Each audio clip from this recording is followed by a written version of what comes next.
Welcome to Franchise Killer, a podcast where we pick movie franchises or wannabe franchises, review them film by film, and see where things went wrong. All right. What? I'm Reese. To my left is David. Further off to my left, Irina. across from me, Tulio. and also known as Noah. I'm just so used to it now that I just like move on to the next He thing. is Tulio. You can just leave it by now. And off searching for gold deep in the jungles of the new world, we have Hey, Jay. any luck down there? I mean, I was on the road to perdition. I don't know what gold you're talking about. Wait, Oh no. You mean that Tom Hanks movie? Yeah. Definitely not else? talking about Road to Perdition, a dark gangster movie with a decidedly moody, depressing performance from Tom Hanks. But maybe we'll call back to you a couple times here to Oh, it check was in on. that Clint Eastwood movie, though, right? About the car? No. That's Gran Torino. What are you on this time, AJ? Not this Cut that movie. one out. No. It will never be cut. Anyway, today we're talking about The Road to El Dorado, a film that came out in 2000. It's directed by Eric Bebo Bergeron. Bebo's kind of like his nickname. I'm assuming I said that correctly. And Don Paul. It's another duo. I've noticed a lot of these animated films have duos in the directing chairs. I don't know why that is. I could probably research that a little more, but maybe it's just easier to facilitate all of the tasks that go into making an animated film. I don't know.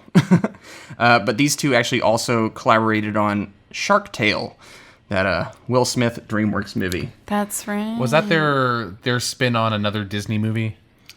Finding Nemo? Yes, Yeah, that's the DreamWorks tends to do that. They mirror Disney a lot and try to beat them to the punch at these, or at least Pixar. Well, that started in the very beginning with their first movie, Yeah. Ants, I believe. Ants and Bugs Life. Yeah. It's hard to know how much of it is intentional and how much of it is like. I looked into the Ants Bug Life thing a while back, and it seemed pretty intentional. Ants is just from definitely my- intentional with Katzenberg. Yeah. Yep. Putting the finger up Whoops, to Disney. he just left at that exact same moment and just happened to do that movie and then tried to rush it out right before Bug's Life. So are we trying to say that DreamWorks is like a bigger budgeted Asylum? Asylum makes all those movies that you see on at Walmart that are just like the bargain bin versions of whatever's coming out in the theaters. Like Transformers, they came out with Transmorphers. Yep. Okay, I don't think these are budget versions of No, those. I said big budget versions.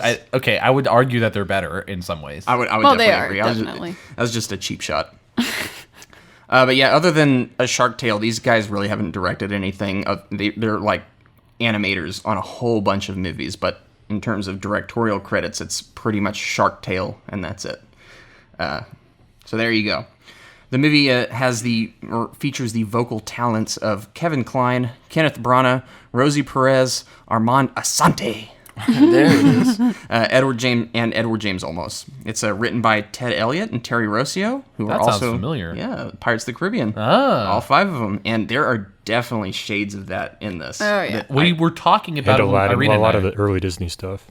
Yes. Yes. So we were watching this movie, and I heard there's a certain part of the soundtrack where I was like, "This kind of reminds me of Pirates." And later, I think we did figure out that they did the Pirates movies, and I was like, "Oh, Makes sense. Yeah. oh, it was Hans Zimmer too." Yeah. Yeah, That's Hans why. Zimmer and John Powell did the score. What Yeah. a duo. Like John Powell did How to Train Your Dragon. Hans Zimmer, obviously a whole bunch of classic movies. So Right. when I heard that it was Hans Zimmer in this, and the fact that I made a connection to Pirates, it just makes me think that dude is just milking that soundtrack for all it's worth, trying to find ways to utilize it. Yeah. And I would say it's a decent soundtrack. Well, Zimmer love and it. Elton John collaborated on Lion King as well. Right. Yeah. Anyway, this movie is inspired by Rudyard Kipling's The Man Who Would Be King and Bing Crosby and Bob Hope's Road to films, which I hadn't heard of until this episode. Yeah, it's one of those things that you would never ever have thought about unless you looked it up beforehand. Unless you grew up in that time frame and just happened to watch this and go, "Wow, this is a lot like those old movies from the 50s." So did any of y'all actually look into those films to A figure little out what bit. they were? Yeah, I mean, AJ, I don't know if you ever looked into this either, so maybe we can piggyback off each other a I mean, little I've bit. seen but- some of them. Oh, you have? Which Well, ones then did you perfect. see? I don't know. I mean, I just remember seeing these on, I don't know if it's TCM or something that's just on in Right. the background. I couldn't tell which one was which. I definitely watched one of these. I can't remember which one it was, but my grandmother was a big fan of Bing Crosby. And so she put on that. It was what Bing Crosby, Bob Hope, and Dorothy Lamour. And for the most part, they're a sort of adventure movie where two guys who are traveling to exotic places in hopes of conning and happen to be good people at the same time. They're kind of like bumbling idiots. They're bumbling idiots that happen to make their way into messes and out of messes. Okay. And if they were left to their own devices, would probably kill themselves, but somehow just make their way through. And I think Dorothy Lamour, and who I guess her counterpart in this movie was Chell. So without that person, they would completely fail. Yeah. All right. And those of y'all who are new to this podcast, on this podcast, we first go over our thoughts on the film before revisiting it for the episode. Then we dive into the story, break it down bit by bit, and talk about the more significant moments. Then towards the end of the show, we give our brief reviews and numbered scores, along with an analysis on the health of the franchise and whether or not this film hurt it. So you guys, had y'all seen The Road to El Dorado before this episode? I'm going to go with David. Oh, hell yeah. Dude, this one is... Hey, let me be me. I am me. I'm letting you be you. I say all hell yeah. I am basking in the gloriousness that is David right Let now. Reese be Reese. And it brings a smile to my face. Yeah, I do it every time. It's like you're always caught off guard, but not at the same time. But yeah, I definitely saw this movie. I think this was probably one of my favorite DreamWorks movies growing up. Didn't even realize the difference between Disney and DreamWorks when I was younger. To me, they're all just animated movies, so they're all Disney. But this one made an impact on me. I really, really liked it. Irina. Yeah, I watched this a while back, and I don't actually remember how I ended up watching it. Maybe we rented the film at some point. As a kid, I was not very discerning about what was Disney and what was DreamWorks, so I kind of assumed most animated films were Disney. But as I got older, it was easier to tell the differences. But I think the last time I watched this was about a year ago. I think I watched it with David just for fun, and still enjoyed it. So, Yeah. Noah. I saw this one for the first time about 5 years ago. Okay, more recent. Interesting. Yeah, and I really liked it. What brought you to watch it at that point? Just the fact that I had seen it around. I'd seen a couple clips from it, but had never watched the whole movie, and I thought, I haven't seen that movie. It looks pretty good. Why not watch the whole one? Give it a spin. I watched it by myself. nice. Hey, nothing wrong with that. Yeah. How about you, AJ? Don't have distinct memories of seeing this, although when I came to the Mind Ball game, Pocket Talk or whatever it's called, it rang a bell. So I don't know if that was another movie or if it was this that I just, saw bits and pieces of. But Cool. for the most part, I treated it as if I hadn't seen it. All right. And I had seen this movie before, though I have not seen it since my childhood, which is a very long time, which is weird because I remember really enjoying it. Right. Like, I liked the duo, the main characters, and I was like, oh, these are the coolest guys. I want to be these guys. It's the early Yeah. 2000s DreamWorks movies where we liked them, but somehow they just slipped under the radar. Yeah, and Yeah. never revisited them for some Exactly. reason. But you always kind of remember them as like, oh yeah, Very that fond movie. memories. But yeah, I have fond memories of this movie. It's one of those ones that when I do think back on it, I'm like, no way that aged well. But we'll see what we all thought. So, Yeah. David, Call to action. yeah, you want to do that call to action? Hey, everybody. Wherever you are right now, I want you to stop and think, do I like this podcast? Is this something that I want to continue listening to? If the answer is yes, get on your phone. Or if the answer is no. Yeah, regardless, support us, even if you hate us. Go on to Apple Podcasts, give us a 5-star, leave us a review. We have an Instagram page if you feel like checking us out on there. We give constant updates on the movies we're doing and sometimes even some facts and trivia. So we're out here to put content out for you guys, and we love doing it. And if you want us to keep doing that, your support would be greatly appreciated. Perfect. I think that's your most That might be your well-executed best That's a one. good Yeah. call to action yet. Good job. You are I'm figuring it out, my guys. young Padawan here. I'm so You're proud of amazing. you. Thank you. Are y'all ready to get into that story? Yes. No, not really. The legend of a lost city of gold. and the two men brave enough to find it. I am Miguel. And I am Tulio. And they call us Miguel and Tulio. 7! Your dice are loaded! I will give you the honor of a quick and painless death. But not with that. I'll bet we can make that. Two pesetas says we can't. You're on! You lose. Dreamworks Pictures invites you Holy shit! Oh no! to join two friends on an incredible journey We'll follow that trail. What trail? to the magnificent city of gold. El Dorado. Big smile, like you mean it. They actually think we're gods. Miguel and Tulio, the mighty and powerful gods. Hello. Now, You're going to need my help. What makes you think we need your help? Are you serious? they're bound for excitement, Who's the guy? You the guy! romance, and danger. I know you are not gods. You're not a god?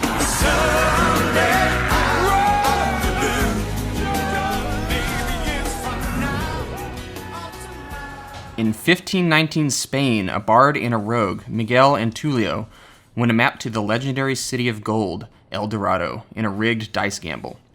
After their con is exposed, the two evade the guards and hide inside barrels, which are then loaded into one of the ships to be led by conquistador Hernan Cortez for the New World. During the voyage, they are caught as stowaways and imprisoned, but break free and take a rowboat with the help of Cortez's horse, Altivo. I love this intro. Honestly, this sets the tone for the movie. It does. And it's so much fun seeing two guys that are completely opposite to each other getting animated. I'm trying to think of the right words. Just interacting. Like, Yeah. It's good at establishing Quipping. these characters, Tulio and Miguel, as people who have been in this situation before. Yeah. And are, I would argue a Jack Sparrow-esque kind of character portrayal where you have people that aren't necessarily good people, but you can't help but like them. well, and you're right. Jack Sparrow is a side character in Pirates of the Caribbean, but you identify him as almost like the flavor of that movie, like the one that you're like, you always want to see what he's going to do. And I would say that Tulio and Miguel are two Jack Sparrows when combined create one solid main act. Yes. They would not be strong solo, Right. but together they make it's a formidable lead for the film. Yeah. So in that sense, I do agree with you, and I actually really like that it's Kenneth Branagh and Kevin Kline behind these two characters. And you guys know what else they did together a little Wild bit later. Wild West. Yes. A movie that we may or may not have covered, lost, and not have put up. That's a lost episode of ours, and maybe way along in the future we will cover it again. But just thinking about covering that movie again, it sounds exhausting. Yeah, it does. We need a break from that one. But so we're recording these a little out of order, so we have not seen Prince of Egypt yet. But I instantly think that these two characters get off to a better start than in Atlantis, where it's what's his name? Milo. Milo. Already forgetting. Okay, so I wouldn't say they get up to a better start because I think the intro to Atlantis is amazing. But what they do way better in this is get you to your destination faster. If you have a movie named Atlantis and it takes you an hour to get there, not so great. Yeah. In a movie called Road to El Dorado, it takes like 10, 15 minutes to get to El Dorado? Yeah. And you spend the rest of the movie there? Yeah. So they definitely do that better. No, and that's one thing I actually noted when I was watching this. I'm like, this is the inverse of Atlantis, where Atlantis is all about the journey. This one's all about the location. Yeah. Where I haven't just determined which one I prefer. I think I prefer this one though, because you actually get to, learn about El Dorado or this city of gold. Right. Whereas in Atlantis, you're in and out in like 15 minutes.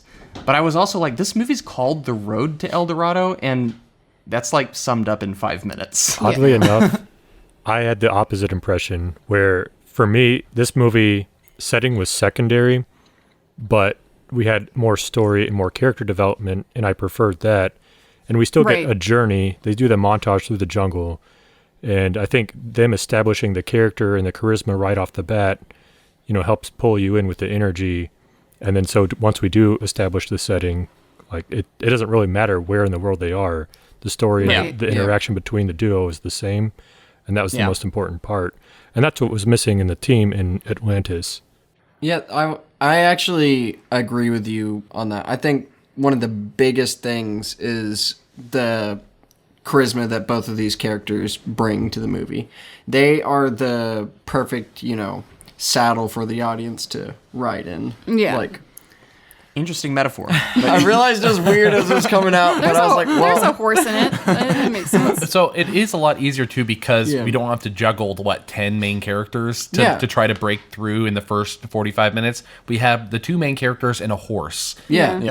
Yep. But they work really well bouncing off each other. Yeah. Well, also establishing motivation. Milos is kind of ambiguous and floating around, and he's not the most outgoing person. We want to like him. These guys, we know they're just down to no good, but they're having fun, and so it's easy to take that in. We're having fun with them. Well, they're likable scoundrels. Yeah. The thing they do so well with these characters is that, and this is due to the writing and the way the animators portray them with body language, is that in any given scenario exactly the way either Tulio or Miguel would react. Yes. And so they've really formed these characters and fleshed them out without having to spend too much time with them. They got the points out that you need to know, and then you just enjoy the way they combat each other. So how would you describe those 2 different personalities, summed up? You have Tulio.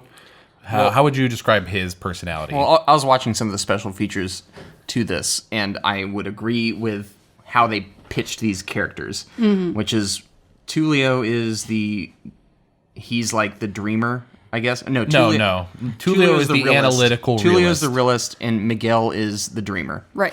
So, and that is, I think, very well portrayed in these characters, and is one of the reasons why they have such a good chemistry. Exactly. They did an amazing job with their expressions, too. Yeah, and that's what I was going to kind of lead into. I think DreamWorks does a pretty exceptional job of emulating that Disney animation, kind of those stylings. This is clearly carried over from that. And I couldn't tell if that bothered me or not, because it is very, just the way they are animated it's very Disney. Well, that's why when I was a kid, I didn't know the difference. To me, it was all Disney. Yeah, and I ultimately came down on the positive end, because I don't think this movie actually feels like a Disney movie. It just looks like one. Right. Tonally, it's different. Thematically, it's different. But it just happens to share a similar look. And I guess that's the Katzenberg element again, where he kind of came in from Disney. So he probably took a lot of his... So he still has kind of that imprint on his work. Yeah. How did you feel, AJ? I knew you wanted to speak on this. No, I agree with Noah, especially with the expressions, the eye movement, just the facial expressions, I think are very real, and even more so than most Disney were able to accomplish, especially Atlantis, where they tried to be overly detailed to its detriment. Here, this one gets I'm just the watching a subtleties scene. better. Yeah, we see Tulio talking, but Miguel in the background is making these things that are complimentary and agreeing with him, and just really flesh out that extra dimension of the character. And that kind of adds its own little flair and X factor that Disney didn't manage to acquire, until later on. And I think some shading and lighting elements and stuff that still separated a little bit from Disney. But you're right, as a kid, I didn't know who produced what. Exactly. No, I was just going to mention on top of that, it's interesting. I'm drawing a connection in my mind between this and our conversation with action films, where right now we have that example where even though this movie, there is a lot of detail, but it's almost the lack of detail makes the expression and the animation more meaningful. Yeah. Whereas when you overpack with detail, it's more distracting than helpful. Yeah, this is deliberate where it counts. Definitely. Another thing I think this does better with its animation is, and I'm juxtaposing this against Atlantis, there are certain scenes that obviously less time was put into. Right. In Atlantis, the scenes where you could tell that there was less time put into them, it was much more obvious. And in this one, you could tell when there was a little less fidelity to the animation, a little less, it's not as smoothed over. Right. But they still managed to show the expressiveness of the characters and maintain the spirit of the movie in those scenes, so it didn't bother me nearly as much. Yeah. Well, like, one of the most important things about animation is movement. And if you don't have the movement down right, then it's off. Like, there's something wrong with it. It doesn't have to be completely natural, but there has to be this aspect of Realism. physics in some way where it can be a little bit exaggerated, but it has to be somewhat grounded in reality. So once you have that element down, it really does sell the work. Yeah. Well, as far as just kind of piggybacking off the facial expressions too, one of the biggest things that I feel like could be overlooked in this movie is the horse, who is in a way a side character. That he's like the typical Disney, the animal friend or the animal I don't know. And he is that, but he is inherently doing something that normally those Bob Hope movies did, the Road 2 movies, that they Breaking you the don't fourth see. wall. Yeah, they break the fourth wall with him. Normally you have the main characters do it, but they didn't, and they do it subtly with the horse in this, where when he'll be dancing to the music, but no one else is, he'll look at the camera and make a weird face when somebody makes an awkward comment. He's breaking that fourth wall without us actually thinking about it. Also, I love that they didn't go over the top with the horse. It's like just the right level of comedy. Yeah. Right. It doesn't have any gimmicky moments. It's not. There's never like way too much attention on the horse. It's just kind of accenting. Although scenes. he does get more than, I would say, normal Disney sidekick animals. Well, I think that kind of lends itself to the mytho-history of the role of the horse in the conquest of the New World, and that supposedly the Native Americans, the horse was what elevated these people as gods, along with the armor and that kind of thing. So this is a foreign thing to them as much as the humans themselves. Exactly. Yeah. Well, and they were writing it, and that was the kind of trope, or not trope, but when they were writing it, that's why they thought they were gods, right? That was an actual thing in history when Hernan Cortez and Pizarro came into the New World, quote unquote. I thought it was done well. Now, going back a little bit to the animation, I think what Atlantis did do better was blending CG with the 2D animation. Yes. I Definitely. agree, especially in the end. This one really suffers in the final sequence, but I'll get to that. Well, this a little one later, slightly I guess. predates Atlantis just by like a year or two, Yeah. but they got this process started a lot earlier Right. too. I think like what they started in 94 or 5 when they originally tried to get the whole thing going. Yeah, Atlantis they was reworked also this something quite like a bit. Atlantis think- also cost like $30 million more. Yeah, dollars. and this was a secondary production to The Prince of Egypt. Really? Yes. Man. Yeah. All right, let's briefly touch on the story beats that we've hit in this section before we move on. So, both Tulio and Miguel are, as we said, kind of rapscallions. They kind of cheating their way to success with loaded dice. And they find themselves on this ship after they try to escape a bunch of people that figure out that they have been cheating. They take the boat, and we're also introduced to, sorry, I'm tangenting, but Cortez, which I guess we should also talk about. Who He's our main antagonist. well, kind of. Well, No. So there's I want to make a point on that, but not now. Yeah. We're introduced to Cortez. Miguel and Tulio find themselves washed up on the lost world, and they kind of start to find their way to El Dorado using the map that they won in their loaded dice game. So, When do they find Are the y'all dinosaurs? and they find the dinosaurs. Yeah. So are y'all intrigued by the story at this point? Is it? Definitely. Yeah, you're into it. You're into the It's adventure. fast paced. I think if I'm going to be honest, I'm more into the characters. Like I just enjoy the comedy, but the fact that they're going on this adventure is kind of more of a bonus for me. Like you're excited to Yeah. join them Yeah. on the adventure. This is another difference between Atlantis and this one for me, though. Whereas Atlantis, I feel like the draw was the location. Right. This one's draw was the characters. Yeah. But then I found myself being more drawn into the location in El Dorado as it went along. Like I started being more interested in that aesthetic and that imagery and just kind of drawn into that world. I don't know which one was more effective, but organically throwing that so. out there. Right.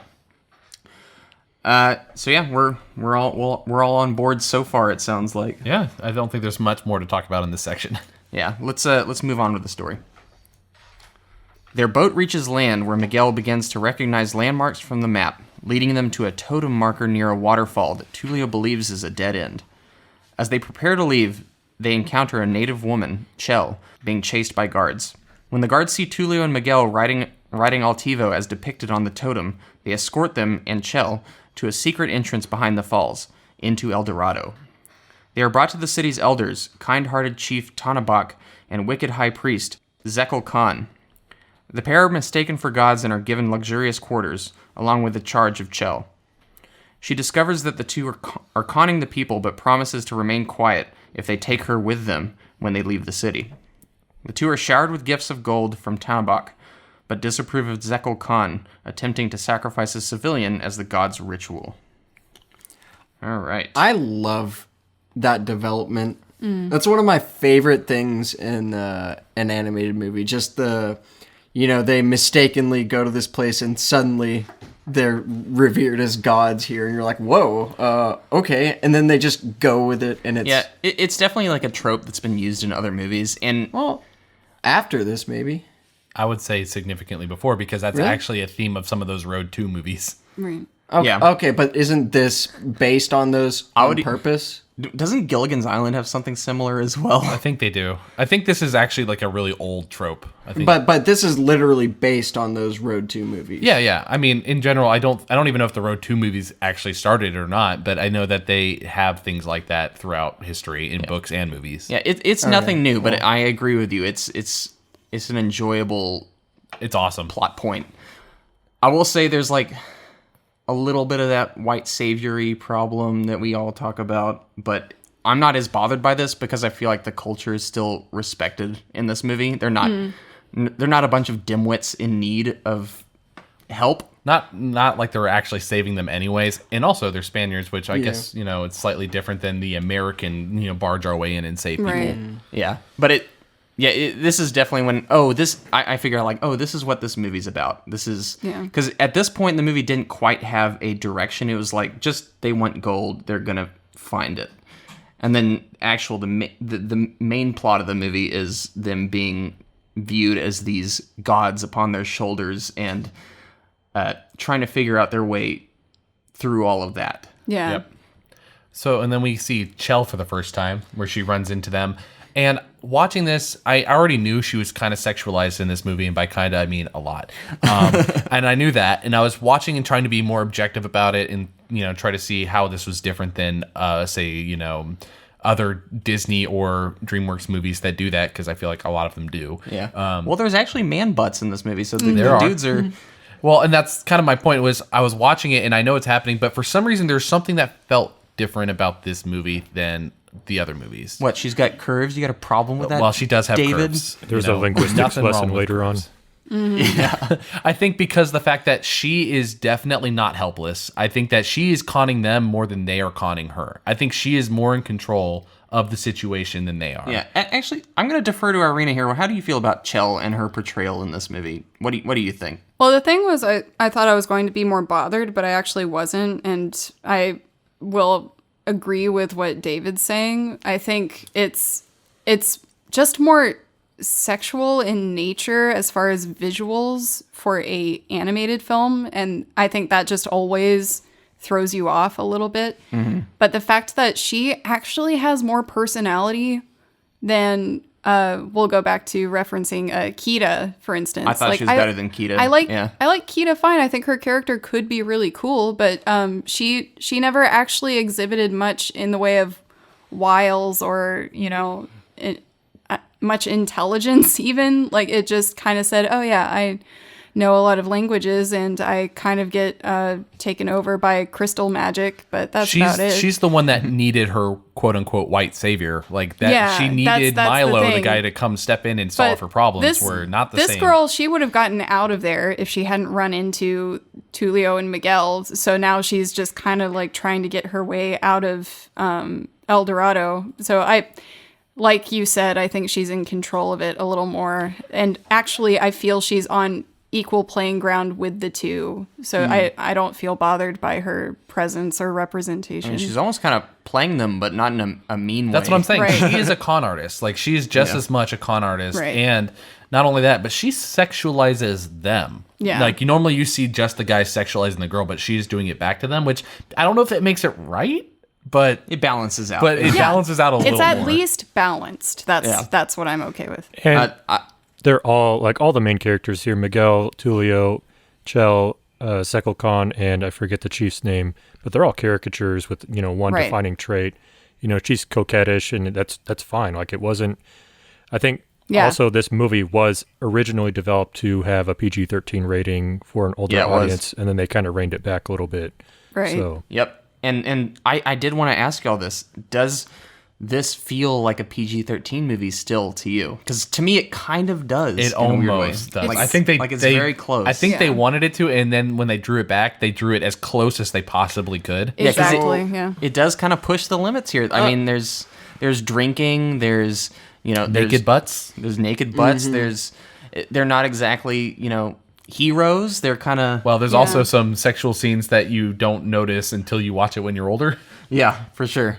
Yep. But Yeah, this is definitely the most PG-13 of the ones The most adult. we've I would- watched. And Well, Prince of will Egypt too. watch. Is Yeah, I you're would right. argue, though, that there are a lot of animated films that you go back and watch and you realize, oh, that's a lot more serious than I thought it was, because it's sort of played off in this fun, colorful way that you don't notice as a kid. But honestly, people die. I can't tell you how many times I've watched an animated movie with David or someone else, and a scene happens where the villain dies or someone is kind of killed off scene and off screen, and we both go, whoa, that's actually really dark, but you never really thought Like in about Atlantis, where that guy gets, closed off, and you're like, he just Exactly. died. it.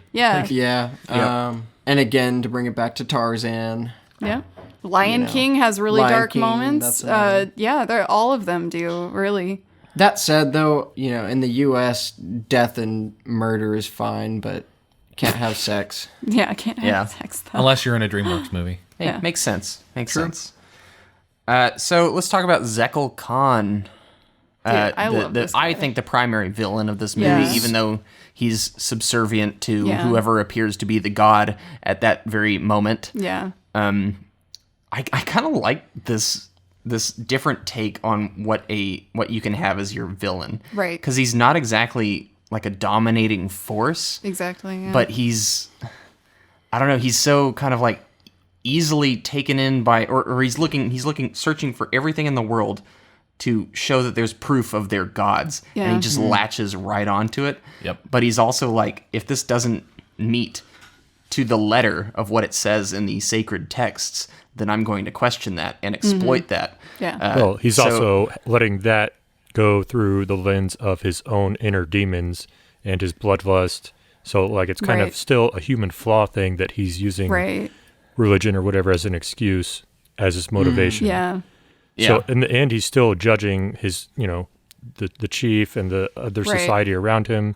Like, he wants this for his own reasons, and he adjusts his motivation, depending Yeah. on So that. so the text just happens to line up with his bloodlust, is what you're Right. saying. Sort of weaponizing the godly. I don't even know if it's a religion necessarily, but Well, Yeah, it is. this is what I love about this film too, is that there's an issue in their society, and it's not necessarily solved by Miguel and Tulio, but the incorporation of them into this society helps eradicate the issue at hand. And I love that the chief is aware that this priest is a bad dude. Like, he's just the entire time going, Yeah, just like rolling his eyes. the or just subtlety like- of the chief looking to his people, I guess I'll just simplify the term. He's looking to his people almost kind of empathetically when the priest is excited to see, oh, the gods have arrived, because he realizes what's going to happen. Like it's not going to be good. So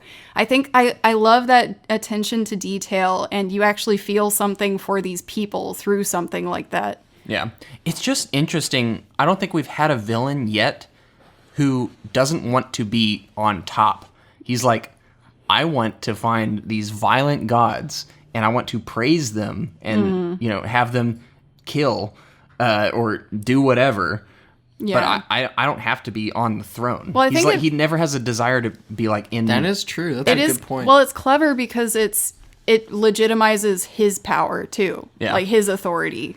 The fact that the gods have come and he's been following their, words to a T. Yeah. Like it gives he actually him power uses and magic, like just Yeah. casually, and I was like, this guy has way more power than anyone else in this universe right now. If he can do that stuff that we're seeing on screen, where he like makes things appear and turn into fruit, and like the man just appears out of nowhere, Right. like, oh, that's scary. Yeah. You are the god in this situation. Also, you talk about nearly PG-13 scenes. There's a scene in here where he nearly sacrifices a dude by hitting him bludgeoning him over the head with this weapon that, and having him fall into a whirlpool of water. right. What's the god or that they're set there? Jibalba. Jibalba is a realm. Oh, Right. it's a realm. Is that Mayan? It's the spirit world. Yeah, I think it's Mayan. Yes. Yeah. That's the Yeah. one thing with this movie that I guess similar also to Atlantis, where they did a lot of research on the history and the background of what they were trying to do, and then kind of just mixing them all together. Yeah, it is not historically accurate, but they just kind of took what they thought would serve the story well. Well, they're Right. like, this is Mayan influence and also Incan and Aztec, but then Cortez doesn't quite line up with the history, but he's going to be the one doing it instead of Pizarro. Oh, whatever, it doesn't matter. But the history we know, is that true? What? Ah, who knows? Do you have any factoids for us? I'm just saying. I mean, history's written by the winners. Exactly. Yeah, I mean, I guess that makes sense. Not to get too meta, but They did murder like thousands and thousands of people in one of the worst genocides ever, but, we don't talk they about that. definitely portray Cortez in a negative light in this, and that's Right. fair. That's Which is why that's I fair. say he's arguably the main villain, because once Zekkel Khan is kind of out of the way, he's still there. He's still doing his Cortez thing, and he's probably going to go Right. to the next village and kill everybody. I wanted to see an after credits where Cortez just like starts walking back to the ships and like heading back to where he came from. Or so, oh well, I give up. I'd say that guy is a villain, but he's less of this story's villain, more of an overarching story's villain. Right. Yeah, if they did multiple movies, he would be like the main Yeah, villain. it's like Galactus, everyone knows it's there, but right now you're dealing with Thanos. That's fair. Cortez That's actually really is the cool. El Dorado's Galactus. Well, honestly, like in the real world of It was the scenes, I easiest get it. I way get to- it. Yeah, it's the easiest way to I actually really like he's, that analogy. he's Thanos for this universe. No, Yeah, Galactus, yeah. because Galactus But is... boy, I know Jim yeah, we're Cummings not is getting into it. prolific, but I mean, just that he can do this kind of character and Winnie the Pooh and Tigger. I like, know, he's it's amazing. insane. It's insane. I wanted to do like a Tigger voice, but also say something Cortez would say. Can you please do a Tigger voice? A wonderful Tigger. The wonderful thing about Tiggers is that I'm the only one. Also, I'm going to go into this new world and kill everyone. That is not how Tigger sounds. He has a lisp and he rolls his R's. I don't know. Probably better than you can do, Noah. yeah. Tigger. I can't Yeah, do it. it's true. It is better than I can do it. Let's move on in the story here. Tulio and Miguel instruct Tannenbach to build them a boat so that they can leave the city with all the gifts they have been given, under the ruse that they are needed back in the other world. During the 3 days the construction will take, Miguel explores the city, and Chell gets romantically close to Tulio. Miguel comes to appreciate the peaceful life embraced by the citizens. By then, he reconsiders leaving, especially after overhearing Tulio telling Chell that he'd like her to come with them to Spain, before adding he'd like her to come with specifically him and to forget Miguel, straining the relationship between the two. When Zekkel Khan sees Miguel playing a ball game with children, he insists the gods demonstrate their powers against the city's best players in the same game. Tulio and Miguel are outmatched, but Chell replaces the ball with an armadillo, allowing them to win. Miguel spares the ritual of sacrificing the losing team and chastises Zekkel Khan, much to the crowd's approval. Zekkel Khan notices Miguel received a small cut in the game and realizes the pair are not gods, since gods do not bleed. Hence the reason for the sacrifices. Afterward, Miguel and Tulio enjoy a party being thrown for them, but sooner or later begin to argue about Tulio and Chell's conversation and Miguel's desire to stay. However, before they can continue, Zekkel Khan conjures a giant stone jaguar to chase them throughout the city. Tulio and Miguel manage to outwit the jaguar, causing it and Zekkel Khan to fall into a giant whirlpool, thought by the natives to be the entrance to Xibalba, the spirit world. Zekkel Khan then surfaces in the jungle, where he encounters Cortez and his men. Believing Cortez to be the real god, Zekkel Khan offers to lead them to El Dorado. All right, talk about a jump the shark-ish moment where it's like you're watching all this normal stuff happen and you're like, oh, giant stone jaguar. Loved it, though. No, it's amazing. I love it. Cool. But before we get to the stone jaguar, let's talk about all of the measures that Tulio and Miguel go to kind of establish themselves as gods and fake it in El Dorado. Okay. My favorite is the volcano scene. That's just my favorite. That was a good one. I love Miguel slapping Tulio's head. It's like, think. It's like it's just building up. I love the scene of just the volcano reversing back into the and just like that's the circumstantial situation that these two kind of characters get themselves in, where things Pure just happen luck. to work sometimes. Yeah, it is very much luck. Yeah, and I do like the ball game as well, where they utilize the armadillo. Yeah. There's good scenes, especially from an animation standpoint, where they're just struggling against this team of brutes, and it just shows one of them like on the shoulder of the other, just kind of like lazily trying to get the ball, but where the people are going like, huh, huh, huh, huh, huh. Yeah, it's just good visual humor, and I think that's something this movie's good at. But I don't think it ever like goes over the top with it. It's just enough for just enough heightened comedy to have some levity in this situation, and I was enjoying myself. My favorite part of this movie is actually Miguel walking among the city and really like finding the common people, and that was really the heart of the movie. Oh yeah, and it's something that Atlantis desperately needed. Yeah. That they didn't have. Mm-hmm.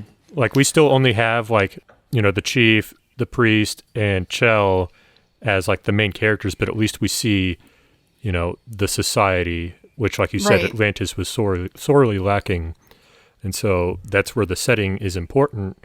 Finding the mysterious place where we're going, like you're actually finding the place that as it's living instead of just the ruins of it or the look and feel of it, really.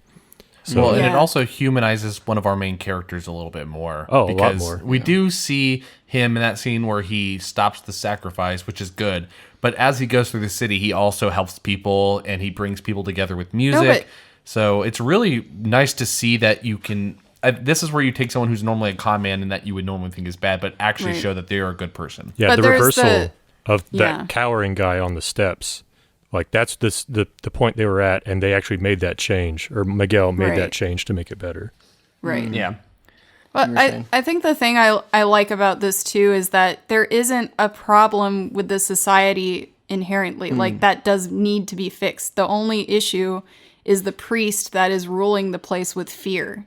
That's the only factor that's wrong, and that's a human problem, not a society problem. So I really appreciate that they didn't make it feel like this location needed to be perfected. Well, that also highlights the villain in the story as well, because he's not just directly threatening the protagonist. Like you see his pervasiveness of his evil. Right.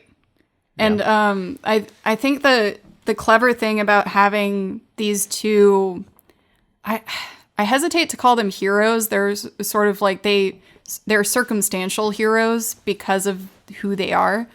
But Miguel in this situation would have been found out early before anything would happen because he doesn't think things through the way Tulio would.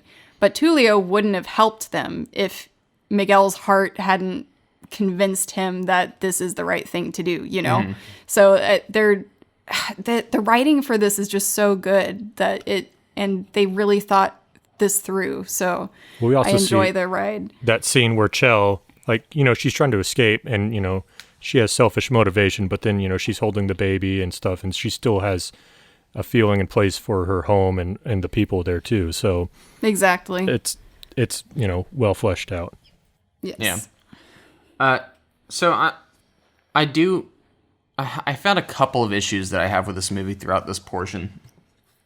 One of them is, so this divide forms between Tulio and Miguel. Mm-hmm. And I do think that is a necessary plot development, but I don't think it's resolved in a satisfying way. And I don't think they do a good job of keeping it up throughout the film. Like they have this disagreement where it seems like he wants to be with Chell and not his friend. And in the end, it's just resolved in kind of an unsatisfying, flippant way where it's like, oh, I guess we're good again. It just felt like kind of pointless. Mm-hmm. Did y'all get that impression? Yes. Okay. Yeah, I get it. Because it I makes understand Miguel's story, secondary to Tulio. Because Right. not only is the problem that Tulio doesn't really care about Miguel, it's that Tulio's breaking his own rules.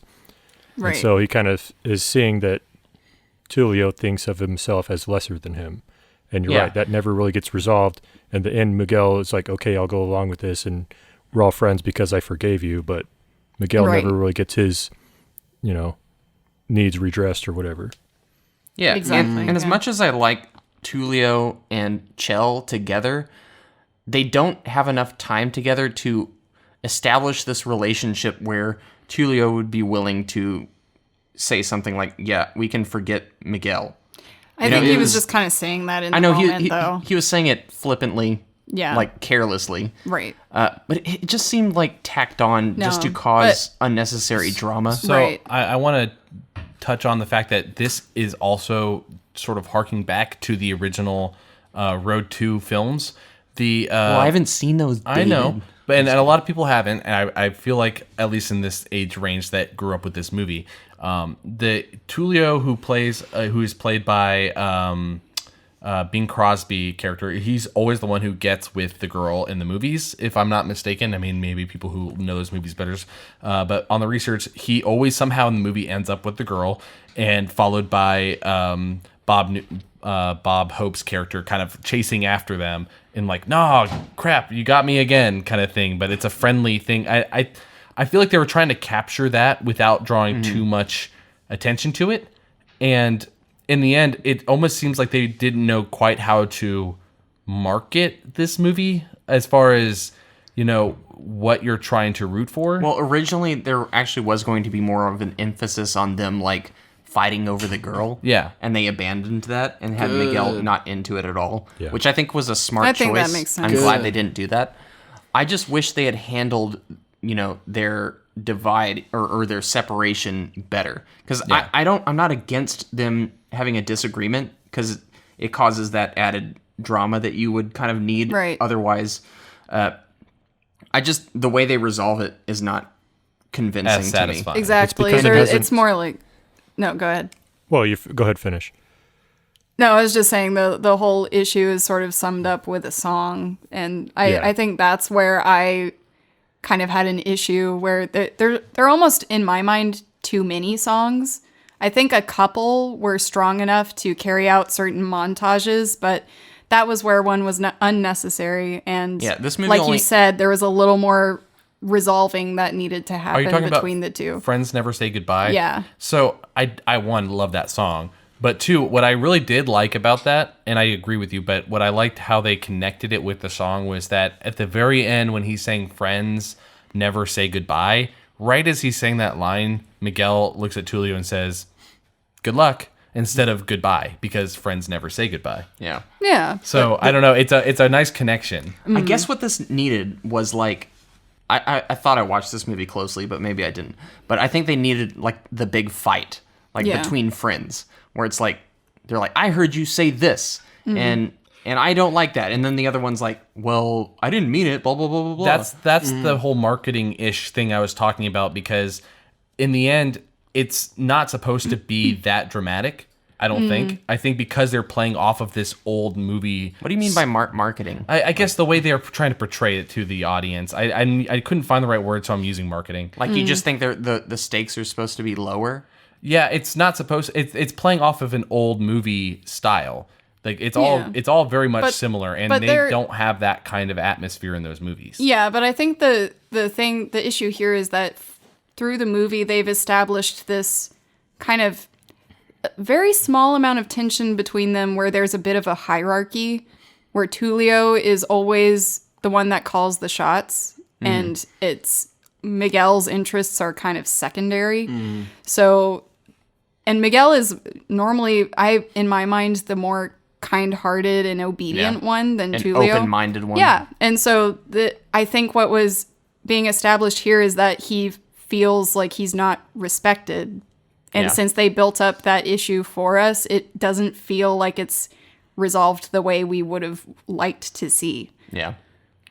Yeah, they just needed like a hashing it out moment where they're just... It would have also helped to seed that tension earlier on in the movie instead of just at the very culmination of the second act. Right. Yeah. So the other issue I took issue with... Wow, that was redundant. The other point I took issue with was the chief. Like, he's that kind of, kindly King Kamehameha, just like Hakuna Matata character. But, like, he's kind of enabling the behavior of the villain, too. Like, the state of the society is also somewhat on his shoulders because he hasn't done anything about it. Right. Yeah. So He's not like a Mufasa character where he's just like, anything Scar does that's wrong, he's like, you freaking stop that, Scar. So I would say that's more realistic, though, because in society, when you have somebody who's basing something on religion or in their world kind of more factual, you can't really argue that as the emperor, because technically the world thinks that's correct. But he almost seems like he's skeptical of the religion. Like, he almost is winking to the audience, like he knows he's in on the joke that he knows they're not gods, but he's just going along with it and letting whatever happens happen just because Hakuna Matata. I would argue that he didn't necessarily know they were or weren't. I think he was just skeptical and playing out to see if they were. But he specifically says to Miguel, like, to err is human. And okay, that was later, smile, though. I think he figured it out later after he saw Miguel was showing his cards.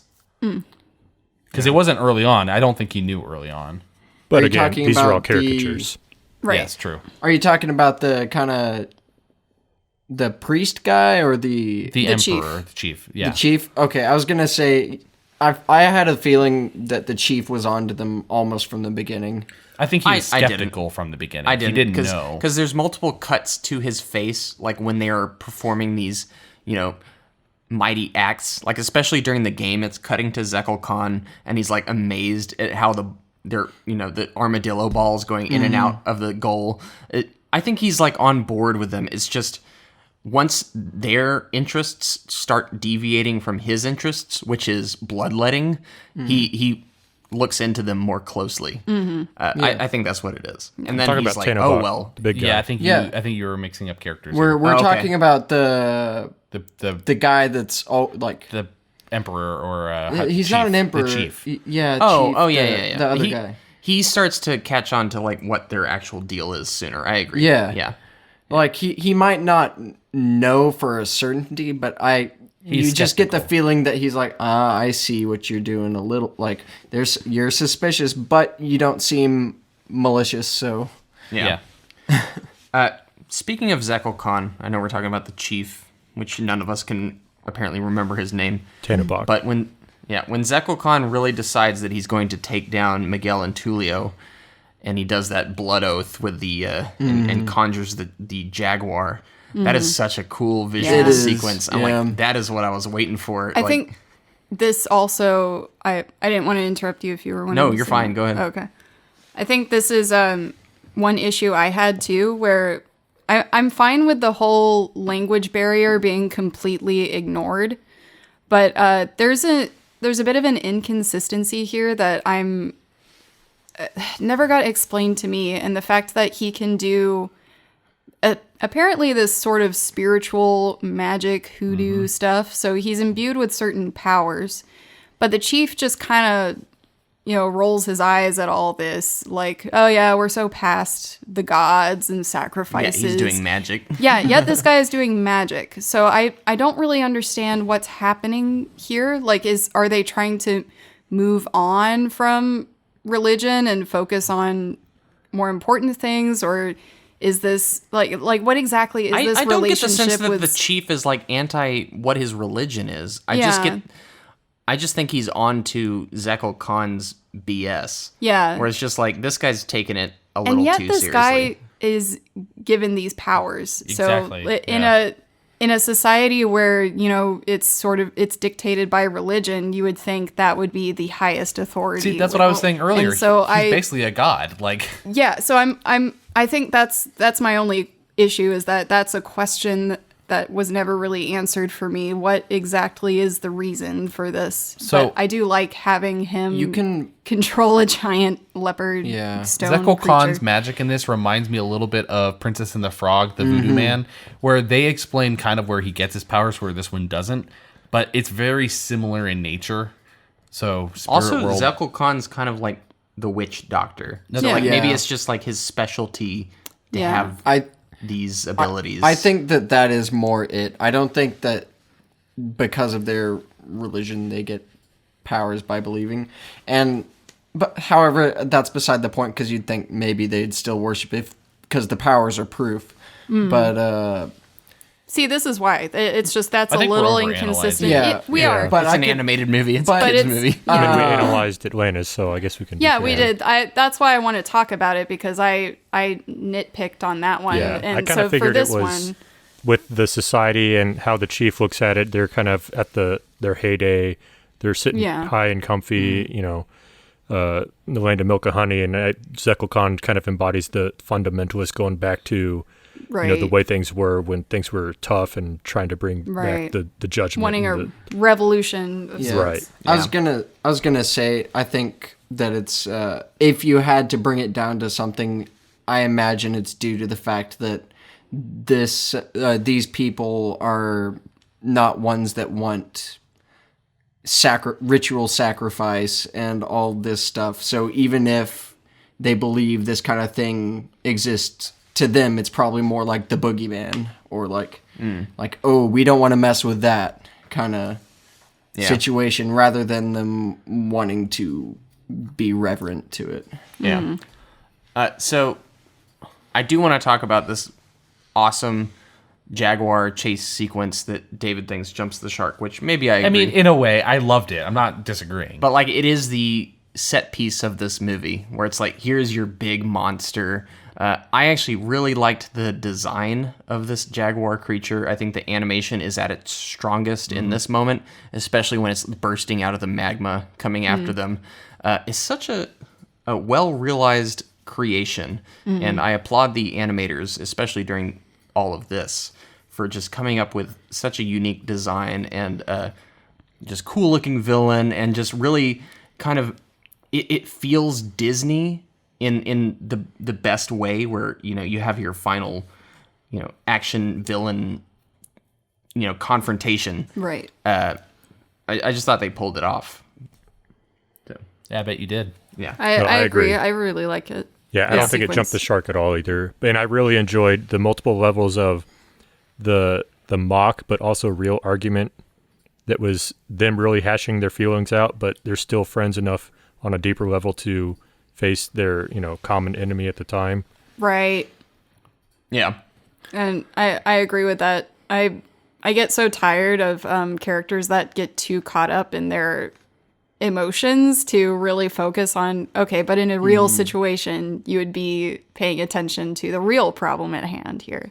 Yeah. I think here, have we gone to, so we've come up to the whole chase, or this villain coming to fruition, but This ends with Zekkel Khan washing up in front of Cortez, and then seeing Cortez as the next god figure. I think I would have liked instead to flip those, because I feel that we've been too long away from Cortez, and I would love to have this monster fight at the end of this situation. Yeah. Although it just feels a little odd to have that follow such a big moment in the film. I don't think it's a fault with the placement of this monster sequence. I just think that whatever happened with Cortez needed to one-up it in some way. Right. Like, we don't get enough Cortez in this movie. They almost use him as a tension builder because Right. you know if he gets there,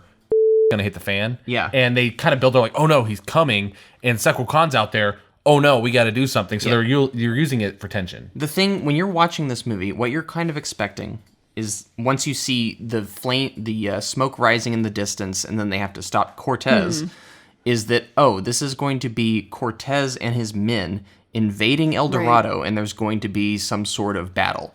And that's just kind of the expectation when you see that. You think they're going to get in. Right. And what we get is just them kind of stopping that, and then the movie ends. Right. Like by bottlenecking or closing off El Dorado. And I think that's where there's something missing here. We can get into it in the next story portion because it's in the final one. But I don't have any problem with the placement of this big old Mayan Jaguar. That's awesome. With that said, do y'all want to just move on and get to the finale? With the boat completed, Miguel decides to stay in the city. As Tulio and Chell board the boat, they see smoke on the horizon and realize Cortez is close. Knowing what will happen if Cortez discovers the city, Tulio suggests using the boat to ram the rock pillars under the waterfall and block the main entrance to the city. The plan succeeds with the citizens pulling over a statue in the boat's wake to give it enough speed. As the statue starts to fall too quickly, Tulio has difficulty in preparing the boat's sail. Giving up on staying in the city, Miguel and Altivo jump onto the boat to unfurl the sails, assuring the boat clears the statue in time. The group successfully crashes against the pillars, causing a cave-in, but losing all their gifts in the process. They hide near the totem just as Cortez's men and Zekkel Khan arrive. When they find the entrance blocked, Cortez brands Zekkel Khan a liar and takes him prisoner as they leave. Tulio and Miguel, though disappointed they lost the gold, head in a different direction for a new adventure with Chell, presumably also looking for a way back to Spain. And there we have our end. Happy ever after. Yes. So I already talked about it in the last section, but were y'all equally disappointed with how nothing really happens with this Cortez? I wasn't bothered. Yes. You weren't? I literally did not even think about that until you brought it up just now. It just seems like this movie could have ended with a bang, but it goes out with a whimper. Well, no, Yeah. the bang happened earlier. Yeah, that's exactly why. You have to ride that wave. And they do ride a wave. But they almost do a little too long after the big punch, to the point where I remember the Jaguar, and then after that that's the part where I don't really remember what happens after seeing this movie. Because all the tension is already resolved. Right. I mean, you still have the fight between Miguel and Tulio, but you cared more about defeating Zekkel Khan, who was the big threat. Right. Yeah. And that's why I agree with Irina. If you flipped that towards the end, have them face the mini-boss Cortez, that invasion, they leave and then realize they have to come back, and then they finally defeat Zekkel Khan in the end, and then they stay and realize the true meaning of everything, where they can live in the society and all that stuff. That would have been the full culmination and resolution. Yeah. And Cortez is the first guy you see that you immediately identify as a formidable evil villain. Right. So you're wanting that to be fulfilled in the end, in a way. Right. Because the whole time in the back of your mind, you're like, okay, where's Cortez? What's going to happen with this? And Cortez comes back, but does he do any damage? No. Yeah. He really isn't. He's like he's just this empty threat that it's like, it could have been bad, but it wasn't. Because they stopped him. I think the thing that they're trying to do here is almost kind of not bend history too much, because it would be strange to have Cortez actually discover El Dorado, because El Dorado at this point, they're getting away with it being mystical and fanciful because nobody actually found a city of gold in history, technically. So, but what's wrong with bending reality a little bit, especially in an animation? This is already a fantasy. Yeah.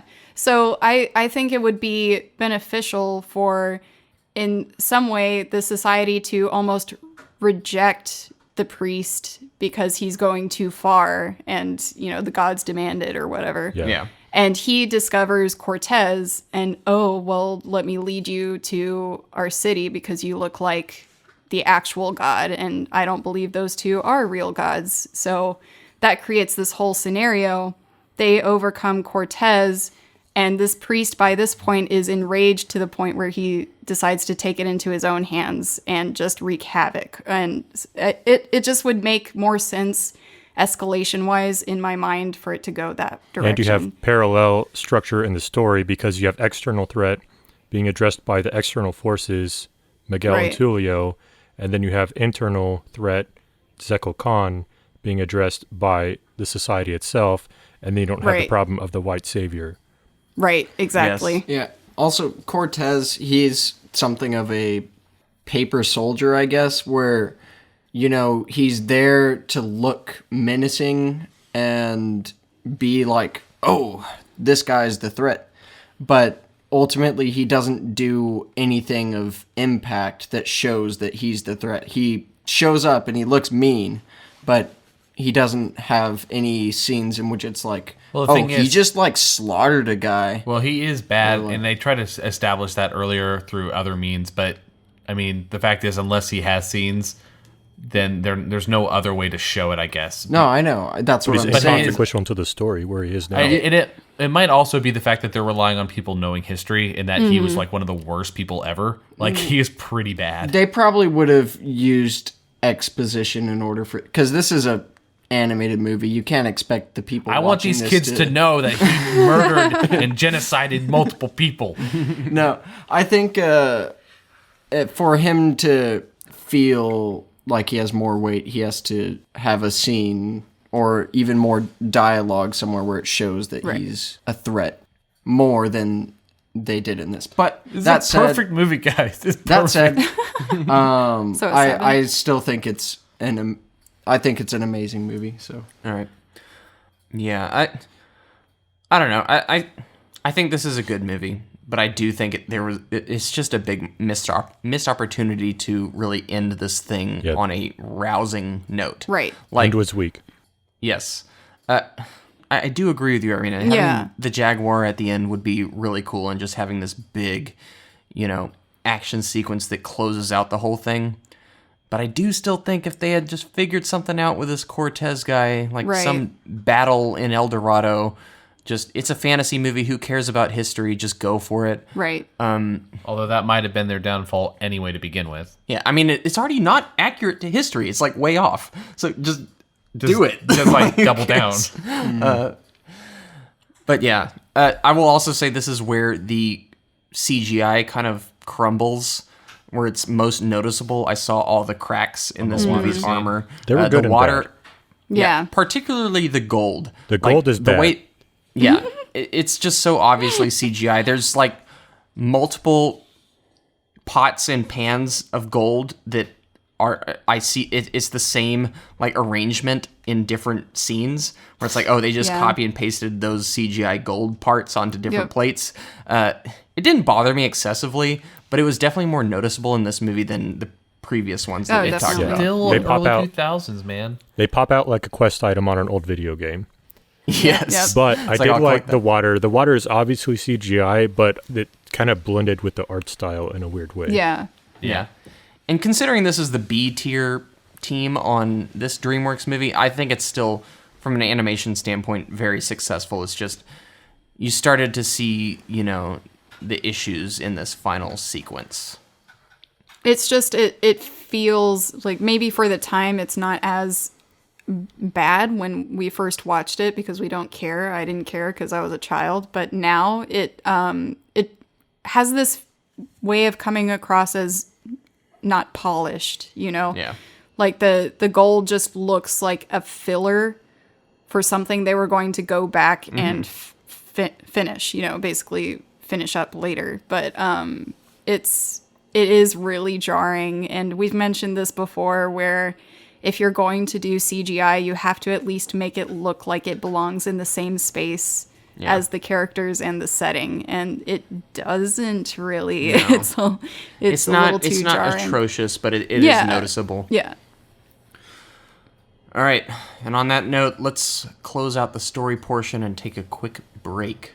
On the other end, we're going to be talking about this movie, what critics thought about it, the box office, our reviews, and then talk about its potential franchise prospects.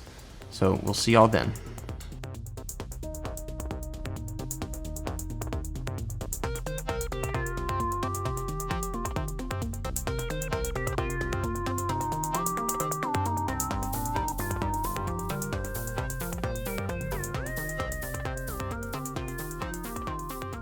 Welcome back. Let's talk The Road to El Dorado. First, we're going to do our reviews. David, you've got those in a bowl. Why don't you pull those at random? I'm just going to do it because I wanted to, not because you told me to. All right, that's fine. First score, Reese with a 7.5. Oh, I'm first. Yeah, I think that is what this movie deserves. A 7.5. Whoa, all right, slow down, cowboy. I thought about it. I was very close to an 8 on this one.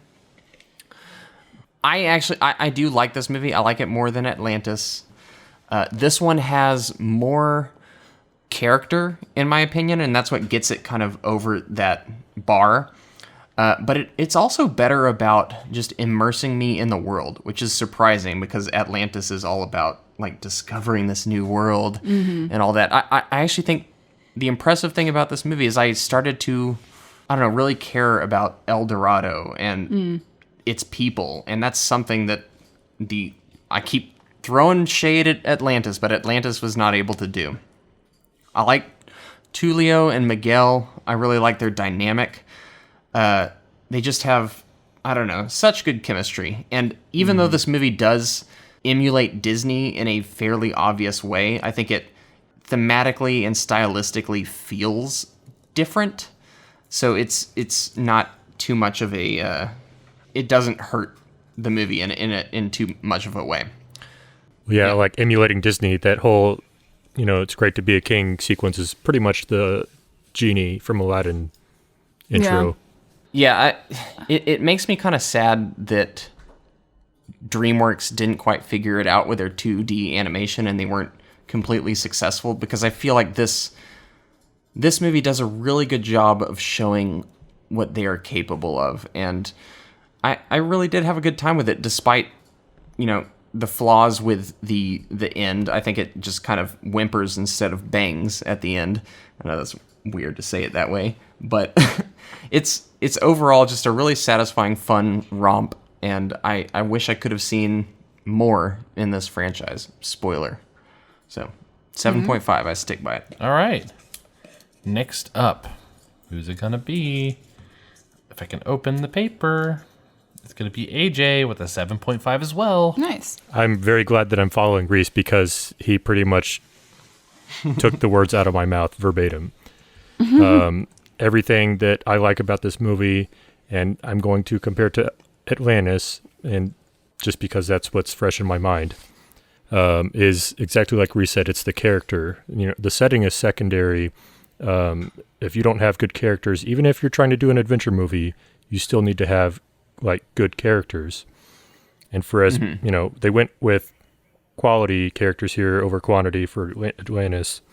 The story arc, everything, development, rapport, I don't know, all of it, like it just, that inherently draws you into the journey, the adventure, finding the new, world discovery, whether it's Atlantis, El Dorado, or, the moon, whatever it is. Like if you're not invested in the people going there, then I could care less at how great it looks.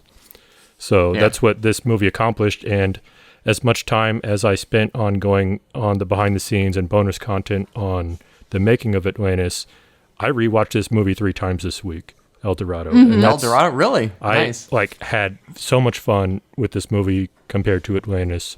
Yay. And it looked great. Now, why is 7.5? If I gave it, if I had so much fun with it, why is it only a 7.5? Same issues. Like it's still, I have to compare it to more than just Atlantis. And I think really in the grand scheme of things, it is somewhat pulling from its past and predecessors, and it really dropped the ball on. Irina pointed out that the rearranging of this of the story was not sensical, and as much time as this kind of was worked over, they could have fleshed that out more, especially on the back end of the story. It just fell flat and was chopped off at the end. Not a satisfying resolution whatsoever for these characters that I came to root for. So that kind of sucked. So there is rewatchability, though. Oh, absolutely. The score, while good, I mean, we had a lot of talent in this, and I also want to really emphasize the voice acting all around. Every character was great, and that's what helped sell the characters too. The score was great, but not quite as memorable. You don't have the Disney numbers that, I can go back and sing or hum in my head. Like, I kind of remember some refrains, and maybe that's because to be a god stuck in my head, though. Yeah, it's I got probably that El Dorado. Yeah, it's probably because they didn't exclusively want it to make a musical intentionally. So, it had some room for improvement, but it was a fun movie for sure. Yeah. Yeah. All right. Next up is Noah with an emphatic 9. Nice. I like that. Come on, baby. Noah. Say what we want you to say. Say what I want you to say. I love this movie. Yes. Yes, Noah. I think what has me completely sold on it is, as everyone said before, the characters. I really love the way that they interact with each other. They're just, anytime they're on scene bickering or coming up with their schemes, you just can't help but smile. And they have this relatability to them too that gets you just really wanting them to win the day in the end. And perhaps they could have fixed up Cortez a little bit. I think that might be the only area where I think they actually falter. But I didn't really have a huge problem with, like you said, it ends with a whimper. I don't really think it ends with a whimper. Perhaps it didn't end in a huge bang, but it left it open hey, for another they're story. Going on another adventure after this. Yes. And that's they had to set it up that way. I do think that the climax was the Panther, and I think for all intents and purposes, the main villain was Zekkel Khan. So I didn't really find a huge issue with it seemingly petering out. Yeah, well, I agree with you. I think Zekkel Khan is the villain. Yeah. I just think they kind of kneecap him in the end by having him be subservient to Cortez. Well, no, and that's Cortez right. goes nowhere. That's right in this guy's character. He's believing in something that he's never seen himself, and he does have his powers or whatever, but true. The point was that, he is only as good as what he's two-dimensional, and he's they took care of him already, so he shouldn't be an issue anymore. And yes, I said it wrong earlier. It's not the paper soldier; it's the straw man. That's what it is. There you go. That's what Cortez is. He's a straw man, and they could have fixed that, but I didn't mind. They probably thought they were going to do more with it and then decided, you know what, it's enough with Zekkel Khan. I'm going to stick with that and move on. So I think I had no issues with that. I really loved the characters. I loved the just the way the city is living, and I didn't have a huge issue with perhaps some CG elements because it just kind of wasn't about that for me. But it's whatever. I agree. Anyways, I'll keep my score. Sounds good. Yeah, a note on the charisma. I think a lot of that is due to Branagh and Klein recording at the same time in the same room for a lot of their lines. So that they makes were a lot of sense. riffing off each other and improvising some lines instead of just doing their own studio. Yeah. Oh, I don't know if I said this earlier, but as far as the animation goes on their expressions, or I did say that, but also their body language is astounding. Just the way that they interact with each other. They're raising their arms to the sky and like look at all these things I've done, la la la. And it's just real. I like that a theater a lot, piece too. in a way. Yeah, exactly. Yeah. Right. Very Shakespearean. All right. Next up, Irina with an 8. Yeah. So I think I leaned a little more on the positive side for this because of the fact that it's just so easy to watch. I found myself getting caught up in it a second time where it kind of takes me a while to muster up the energy to watch something like Atlantis again. And I that is very much due to the chemistry of the characters, which is very hard to establish in an animated film. So props to the whole team doing that. I think the reason it doesn't get higher for me is because of its reliance on previously successful films that it's sort of piggybacking on. So I think something I didn't bring up before is there's a bit of an ambiguous nature about this movie where you can't really figure out who it was made for. Yeah. It's very childish as far as the colors are bright and vibrant, and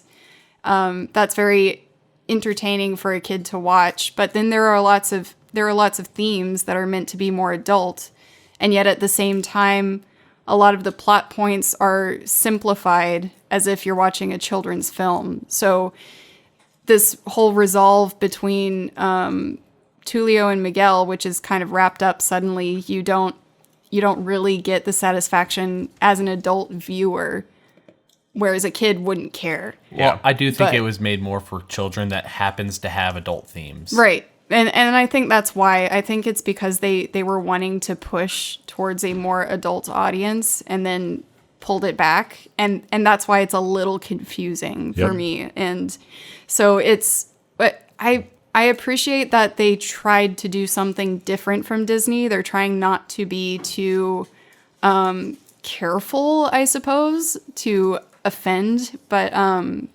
it still leaves this sort of strange, I'm not quite sure what to take from that feeling. Yeah. So I'm still going to leave it at an 8 because I think it's a very successful, enjoyable animated film. Yeah. All right. And last but not least, it is me, David. And I think I was less than the last one as well, if I'm not mistaken, or close to. But I'm going to start with the fact that I gave this movie a 9 as well. Hey, we're matching for 2 now. Exactly. And although I think you changed your score on the last one. No, I didn't. You didn't? Okay. No. I don't think you did. No, All right. Well, in which case, I'm going to also start off by saying, wow, I gave this 2 points higher than Tomb of the Dragon Emperor. Wow, self-burn. Wait, Wow. What? It's almost as if I'm Wait, starting off David- so I don't get kneecapped later in the middle of my review. Wait, you mean that movie with the Yetis and the football? I'm sorry, what are we I talking think, about? all right, I'm going to actually give you a homework assignment to rewatch that movie and come up with new things to talk about other than Yetis and football. You mean that movie that stars not Rachel Weisz as McConnell's love and Jet interest? Li. And In Jet fact, Li. she's a completely different woman. That Jet Li with the CGI balls that represent the CGI balls. different elements of... Yep. There you go. All right. We get it. I gave Tomb of the Dragon Emperor a 7. I gave this one a 9, same as Atlantis. All right. I didn't have to think hard on this one. I feel like my heart inherently knew this wasn't a 10, but it had to be as close as possible. You know, there's something about it where I could watch this over and over again. And as a kid, it was already nearly a perfect 10 for me. It holds a special place in my heart. A lot of this is nostalgia. But rewatching it again, it still holds up. I mean, nearly 20 years later, if not 20 years later, it holds up. And I think because the fact that it, maybe in a way that they didn't intend, by trying to be adult and childish at the same time, it worked for the longevity of the film. I think that watching it again, I could find new meaning in things I probably didn't notice as a child. Yeah. And even more so when researching it, you know, seeing sort of the history and the making of, I grew even more appreciation for it. So factors that I may have lost along the way somehow are more bolstered in others. So, you know, in the end, it's a movie that I could watch, you know, 3 times in a week and find new meaning in things and kind of break down, and it works. And maybe they could have done more with Cortez. Maybe they could have, you know, worked the music a little bit more or had a bigger bang. But because of the fact that this is based off of these old Road to films, they're kind of trying to follow that, where they're not trying to be too heavy. It's more comical. It's not supposed to be a heavy adventure like action movie. It's supposed to kind of end on a lighthearted note where you can transfer that into another film where they go off on their next comical adventure. And I wish they would have done more after this, and I'm sure we'll talk about that. But you know, this is definitely a 9 in my books. All right. Books. So this or Atlantis, which you like better? I would, if I have to pick one, I would pick this, Road to El Dorado. Dang. AJ, you want to crunch those numbers for us? All right, we've got a group average of 8.2, which ties it with Interview with the Vampire and Die Hard with a Vengeance. And then that puts it above Ocean's 13 at a 7.9 and below Reign of Fire and Hateful Eight at 8.4. All right. It's kind of weird comparing all those movies, Yeah, so I want to especially say... since it's animated. I it's have hard. I have a separate reviewing like rubric for animation. Yeah. I honestly, I don't, but I do have that same like knee-jerk reaction as where like, oh, it shouldn't be that high. But then I'm like, no, what am I thinking? Yes, it should be that high. Well, it's the same Like, thing between comedy and drama, where I think Irina gave Tropic Thunder a 10, which is, I mean, there's absolutely nothing wrong with that, but I can see people kind of having that knee-jerk reaction with that, It's too. like, you can't rate a comedy a 10. like in its genre, it is a 10. Like that's the feeling I get for these kinds of things. in my mind. Yeah, comparisons are For hard. other people, it's not. But Yeah. All right, so we all liked The Road to El Dorado. Do you think critics liked this movie? I think they hated it. I don't think they did. All right, we're going to find out here. On Rotten Tomatoes, this movie has a 48% Yeah. from critics and an audience score of 66%. So fresh for the audiences, rotten for the critics. Boo, critics. Disney was paying them. It's an inside job. Hate on this Dreamworks product.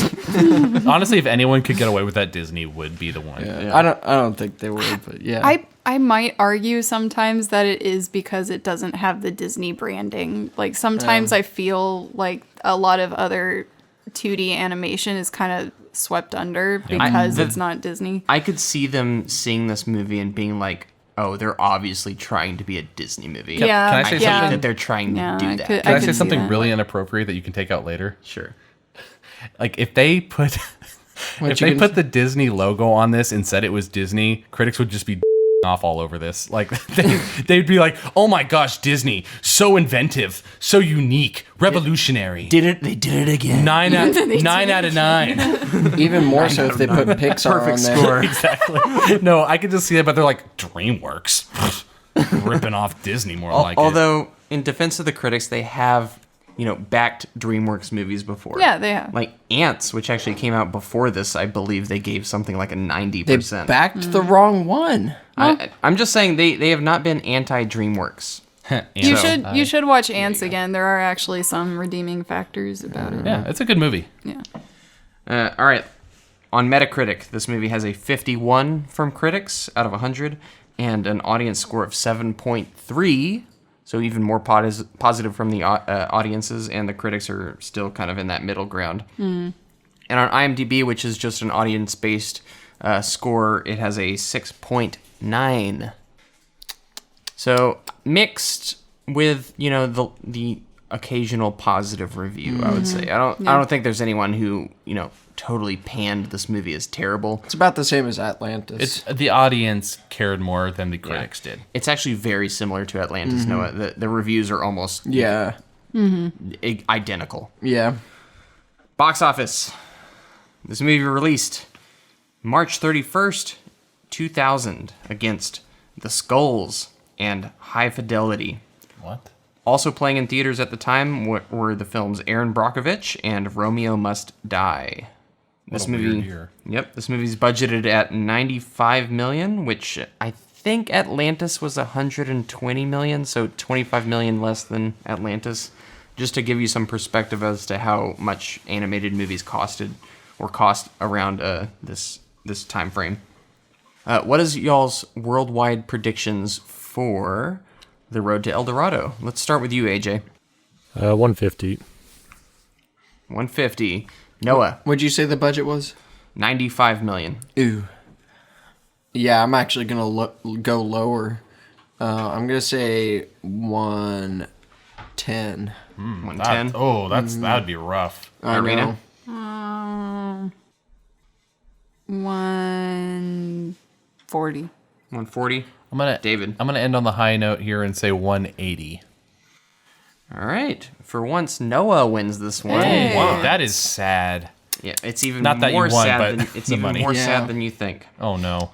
This movie grossed $76 million Oh no. at the box office. God. What did they do wrong? Nothing but marketing, maybe. It had to be marketing.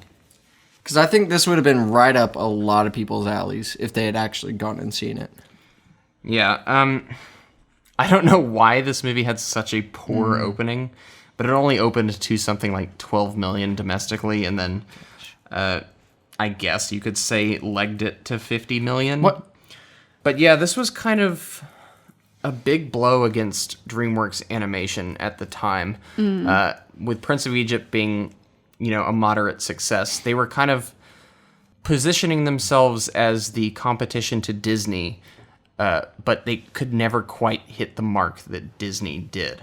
And this just continued that kind of downward trajectory. The DC to Marvel. Yeah, at least for their 2D animated films. Right. El Dorado was a pretty significant blow. It wasn't like the biggest bomb ever, but it was a, at least when the budget is considered a pretty, like it didn't even hit its budget. Yeah, that's sad. And that's not even including marketing. I think it, for me, I did watch the trailer for this, and I do remember some of the marketing, and there were even toys being released at, I don't know if it was McDonald's or something else, but from this movie.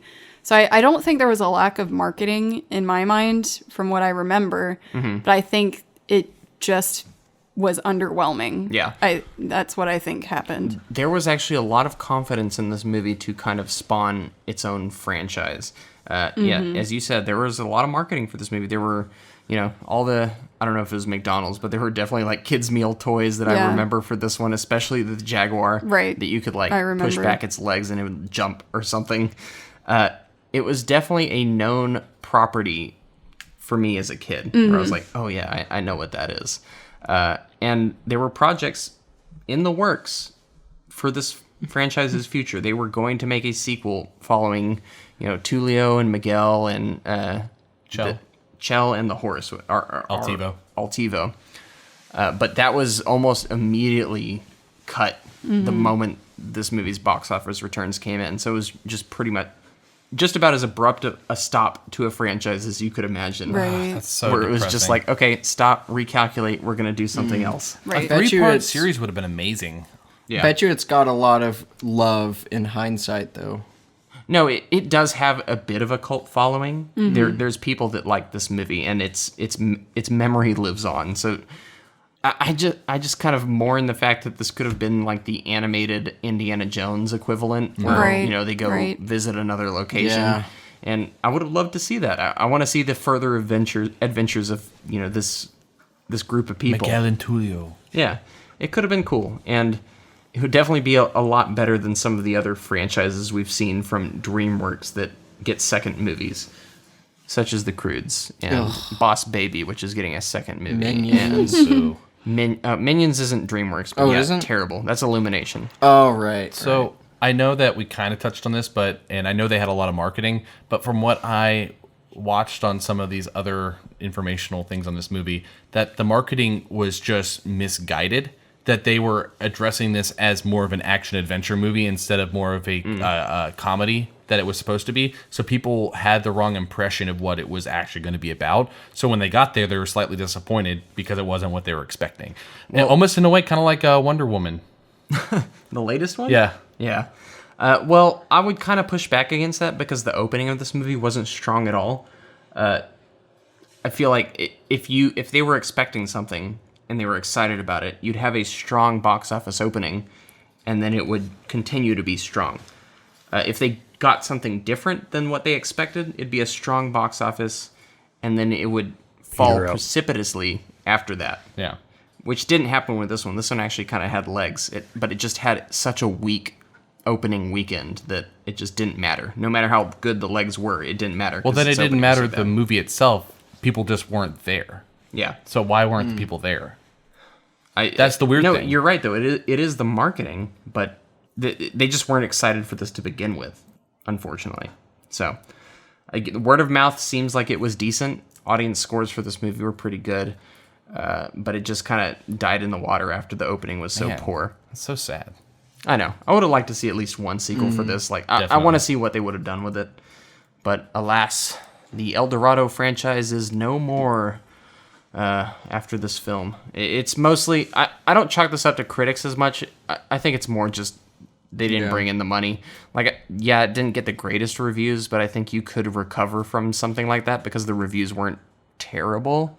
They still built solid ground that could be, further built upon.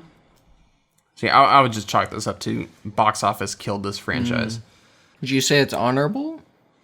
I mean, we don't normally do that for our singles, but sure. I would say I thought we always did it Atlantis. for our singles. We'll I'm going to call it honorable. It ends on a decent note. That's what I mean, I'm it thinking. does tease further adventures, but I don't think anything plot-wise is not Left resolved. unfulfilled. Yeah.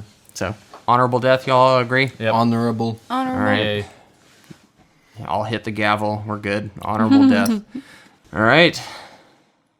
Goodbye, guys. Bye. Tulio, did you ever imagine it would end like this? The horse is a surprise.